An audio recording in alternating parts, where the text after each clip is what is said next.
Hello. Whenever I train my detectives in the investigation of serial killers, at the end of the course, I would end by saying, "So what are you waiting for? Go catch me a killer."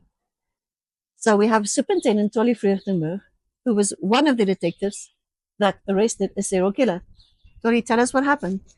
After our course, at the end of the course, Micki told us exactly as he said.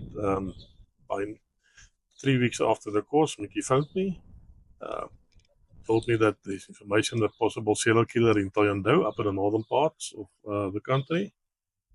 I established a team of trained members as well as untrained detectives, and we went up to Toyando, the capital of Venda, where we met on the Monday morning.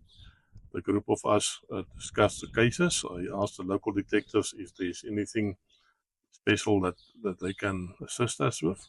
One of the detectives mentioned the name of David Mbengwa.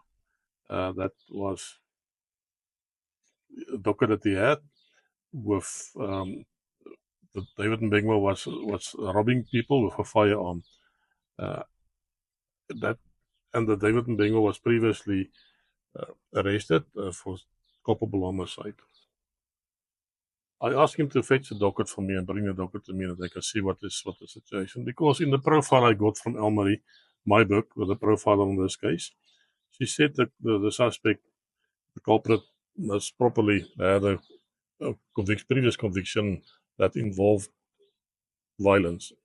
I opened the docket and I saw that yes, he had a conviction of culpable homicide, but not as usually involved a vehicle accident. This one was where he stabbed his uncle with a knife, and the uncle died, and he was sentenced for that.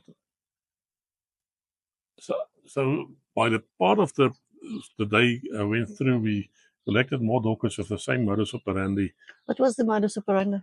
The, the modus operandi was that the suspect targeted men that was having intercourse during lunchtime in the bushes close to Toyando. That was a normal thing there, that they took their girlfriends to the bushes and have intercourse there for lunch during the lunch break, and then they return. And then he sneak up onto them and shot only the men. He killed his first victim was Constant Cosa, is a female, and his very last victim was also a female. And I'll come to that later on why she was killed. But the rest was all men that he killed by shooting them. It was a bit unusual, wasn't it? Because there was no sexual activity. That was a problem to me, because psychological motivated crimes is mostly based on sexual activities, sexual fantasies. So I could see the modus operandi is there, but I couldn't see what is the reason behind that. Yeah. So you had the name of a suspect, David Mbengwa, and you had an instinct about this man, and you had this team of detectives, and some of them were vendor. And how did you get closer to your suspect? So the next day we went visit the scenes where the crime was committed, and they mentioned that this David Mbengwa's house is not far from where the crime scene is. We drove up the mountain, and from this abandoned house, I could see all the crime scenes from there. We searched his house, and I found inside his house his house ZCC church jacket. On the other side, a lot of pornographic material, as well as a Bible with lots of lines and side notes and underlining inside the Bible. I found Micki, who was at that stage in Cape Town, busy with a course. And I told her what my intuition is. She said, stick to your senses and stick to what you think. And Follow intuition. And I followed my intuition. Later the week, by the Thursday, we managed to trace his mother in a completely different village. When we arrived at his mother's house, the mother, immediately when she saw us, she went down on her knees like a Venda female does when she sees somebody very important. And I asked around, what is going on now? And Pence Malele, one of the detectives that was with me, said, I'm a prince in the Venda kingdom, and this lady is Showing respect, yeah. showing respect to me. I said, okay, yes, let's use this then for our investigation as a tool. We start asking her questions, but she first brought us chairs to sit on, and she went back on her knees and sat in front of us. I,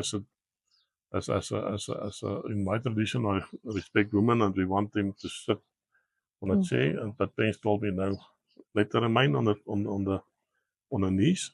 That is how we're going to work with her. And from our discussion with the mother, we learned that David's father died at a very early age. She went into promiscuity, became a prostitute. David was in the house and outside the house during most of her business hours, witnessing the sexual encounters with various men.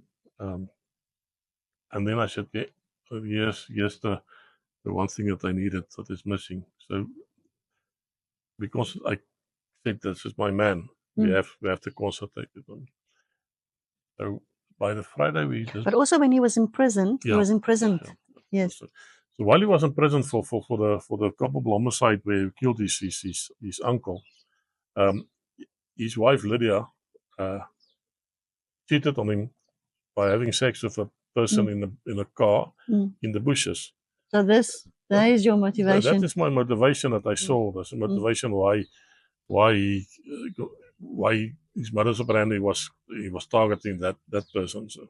But you also gave the case a name because of that. Yes, at that stage, as I said, that these guys having intercourse with their girlfriend, so it's a lover's lane, and I call him the lover's lane killer, and he's still today he's referred to as the lover's lane killer.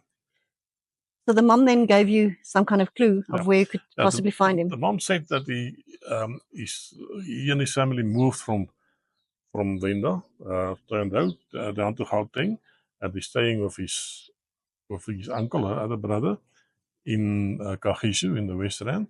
But she didn't know where in Kagiso he's staying. She did know that he's working in Kazan on the eastern part of Johannesburg, and directed as to where that place is. We on a Monday morning we left for Johannesburg. We went to the uncle's workplace. He was not there. They said he will return the next morning. He will start the next morning. On the Tuesday morning, early at 4 o'clock, we assembled a team. And just before 6, he arrived at his work. Pence and one of the other detectives interviewed him, and he was willing to go and show us his house. He said that David is not staying there anymore. He moved to a squatter camp close to Kagiso. But his son is in the house, and he knows exactly where David is. So we drove right through Johannesburg on peak hour from 6 to 7, from the East Rand to the West Rand. But just before 7, we reached the house in Kagiso. We entered the house and we found the old man's son sleeping on the bed. I walked around the bed to his bed, to this headboard side, and I woke the young man. He woke up and he was very arrogant looking at me, and I could see his hand moving down. I followed his hand and I saw a firearm, a pistol laying on the ground. He was going for a firearm. I kicked the firearm underneath the bed and I shouted, "Gun!" Herman Espel, that was with me, grabbed him and took him out of the room. I lifted the bed and I recovered the firearm. I took out the magazine, cocked it, and I see there was a bullet from jumping out of the gun. So the firearm was ready to shoot. And there was something about that firearm. Yeah, that was a Z88, a police issued firearm, but the number on it was removed. So we used that and we confiscated the firearm. The young man went and showed us where the shack is in the squatter camp where David is staying. We arrived at just past 7 minutes past 7 at the squatter camp.